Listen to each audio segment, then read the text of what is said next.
If you're a white belt in jiu-jitsu, you've probably been in the situation where someone mounts you and you can't get out. You feel completely helpless no matter what you do.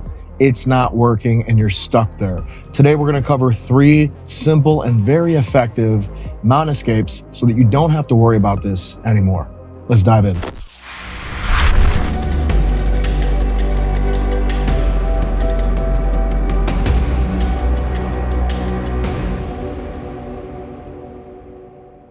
I'll never forget being a white belt and giving everything I had to get out of an upper belt mount, only to find myself completely exhausted and completely helpless. The easiest person to submit is the person who's completely dead tired.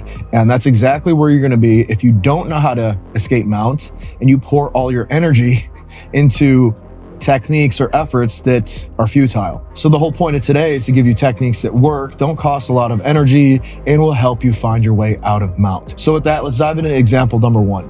As you can see here, my training partner is in mount. I'm stuck underneath. In this position, when she's sitting straight up, all of her weight is stacked on top of her hips, which is stacked on top of my hips. You'll notice that if you bump people forward so their hands are on the mat, their hips become much lighter and easier to deal with. This is gonna be a concept I want you to remember throughout just about all of the mount escapes that are available. Light hips are easier to deal with. So from here, we're simulating a self-defense scenario on the street. My opponent or attacker knocks me down, they get into mount, and they're preparing to punch me. What I need to do to get their hands onto the mats or the ground is to bridge up and use one of my knees to strike her in her back. As you can see, as I do this, this forces her weight forward and she has to put her hands out to catch herself. I don't care how big your opponent is, if you do this, you force their weight forward, they will put their hands out so they don't smash their head on the mat or the ground. Now from here, what you're gonna do is wrap both your arms around your opponent's lower back and tuck your face into their side. So once my hands are around her lower back,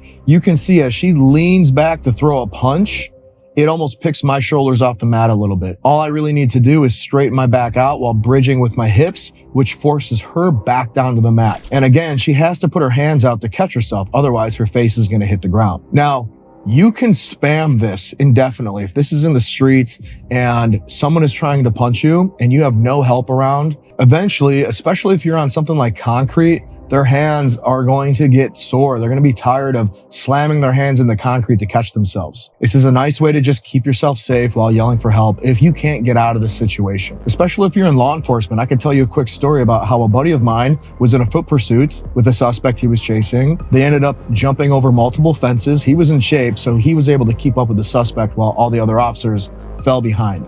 Eventually, this officer ended up in a backyard after jumping so many fences, unaware of where he was, and this suspect turned around and squared up. What he didn't know is that this suspect was an up-and-coming MMA fighter. The officer tackled the suspect rolled into top mount, high mount, extended his hips forward, and then just began to tee off on his face.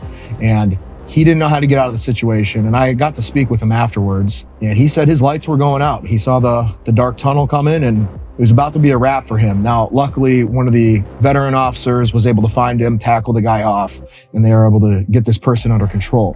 But this very technique right here that I'm showing you would have been perfect for this. All you need to do is wrap your arms around their lower back, tuck your head, bridge backwards, and it's almost impossible for him to be able to land those punches. And you can literally sit there until help arrives. Now, let's take this a step further. You'll notice that if we do this a few times, eventually, they may drop to an elbow on one side, which means their shoulders are at a slant. You will be able to feel this when you're hugging them, when you're wrapping your arms around their body. You'll be able to feel a tilt in their body. That's your cue to bridge and roll in that direction. If your opponent or your attacker drops to that elbow, it makes it very easy to bridge and roll in that direction, which, as you can see, gets you out of mount. The beautiful thing is you don't have to be a police officer in the streets for this to work. This works on the mats with other jiu-jitsu practitioners.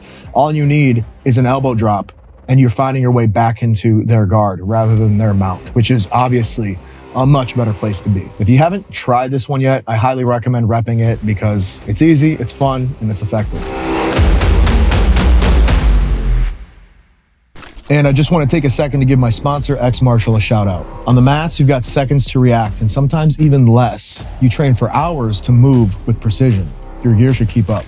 X Martial makes high quality, high performance no-gi gear. The fit is clean and the material Durable, breathable, and built for battle. One thing I can't stand about certain no-gi brands is how quickly the material falls apart and how quickly the designs wash away. Literally every single one of my rash guards that I own from X Martial has stood the test of time. I've been training jiu-jitsu for 9 years and I still have rash guards that look brand new. And since we're talking about the designs, they're original, they're unique, they help you look good. If you're gonna go compete and you don't feel you look your best, you think that's helping you in your performance, you wanna go out and feel good about the person that you've built. And no-gi attire definitely helps with that. So if you want to look as good as me and probably even better, get over to xmartial.com and grab yourself some gear.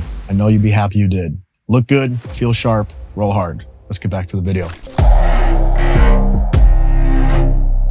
Example number 2. Now I've shown a variation of this, but I haven't shown it with the butterfly hooks like we're gonna show here. As you can see here, I'm stuck underneath my partner's mount. What I like to do is I prep my elbows against her knees, and I'm using the framework of my upper arms to keep distance. I don't want her mount to crawl up high on my chest because there's a lot of submissions. If your opponent begins to climb up your body, this puts yourself in a dangerous position because it's a little harder to get out and they have more options for submission. So you have to be careful. Once my elbows are prepped, you'll see that I put my fists into her hip bones. Now, I'm not benching at any point until the very end, all right? A lot of people mess this up because they try to bench in the beginning. This is not what we're doing. Once my fists are in place, I will initiate a hip thrust, which elevates my opponent off the ground. Once my hips reach maximum height, that's where my arms take over, and I lock my elbows out to create a little bit more room for both my legs to come in. The thing I want you to focus on here is if you do this fast enough with your hips, you can almost carry her weight very easily because your hips have done all the work. The upward momentum that your hip thrust creates on your opponent's body makes it very easy, if done seamlessly, for you to lock your elbows out. Her weight is still somewhat going up into the air at the very end of that hip thrust. It's very easy to lock your arms out. My arms are doing very little work. Even if they're a really big opponent, my hips are much stronger than my bench press. The most I've ever bench pressed in my life was 405 pounds. And I know that I can hip thrust over 600. Obviously, that's a pretty big difference, and you will feel that when you do the hip thrust properly. So your hips carry her weight up, you lock your arms out, which allows you to bring both of your legs in butterfly hook style. And as you can see, it's very easy for you to extend her legs back and away from you. If they don't address this, they're gonna end up belly down, flattened out, which makes it very easy to rewrap your guard. And in some circumstances, it's very easy to lock up a guillotine from here. Remember, when you're doing this one, you are not bench pressing this person off of you. Your hips do the work, your arms finish it, and then you go ahead, get your butterfly hooks, and get yourself out of there. If you haven't used this one yet, go ahead and give it a try. It's surprisingly easy and fun to do. Last but not least, I want to show a variation of a trap and roll. I know some of you guys are thinking trap and roll, oh my God, I've seen these. I want to show you a variation that you probably haven't seen just yet. I didn't see this one until near the end of my blue belt, and it's very effective. As you can see here, we're back into the mount scenario, but my training partner has a scarf hold, which is one arm underneath my neck. Now, because that arm is under your neck, that opponent or training partner is handing you a trap and roll on a silver platter. Now I'm gonna reach up and grab her wrist. And one easy way to remember this is obviously you're grabbing up on the side the hand is popping out on. Sometimes I show this and I see people trying to grab with the wrong hand. If your opponent's hand is popping out on the left side of your neck, you're going to grab with your left hand. If your opponent's hand is popping out on the right side of your body, you're gonna grab with your right hand. And as you can see, all I'm doing is reaching up, getting a hold of her wrist. I'm then taking my free arm and wrapping around my opponent or training partner's lower back and hooking in with my fingers like this. I'm grabbing all the way around and really hooking in, okay? From there, I'm taking the opposite side foot. So if I'm grabbing with my left hand, I'm going to trap her foot with my right foot. Now this can throw some people off. You are trying to take away two posts on one side of your training partner or opponent. If I'm isolating that left arm, she can't post with her left arm. That means I also don't want her to be able to post with her left leg. And vice versa. If her right arm can't post, I don't want her right leg to be able to post. I think it confuses people because you're isolating on one side and rolling to the other. So if I'm grabbing with my right hand, I'm bridging and rolling to my left. So once you have that wrist and foot blocked so they can't post, you're bridging and rolling in the direction where they cannot post.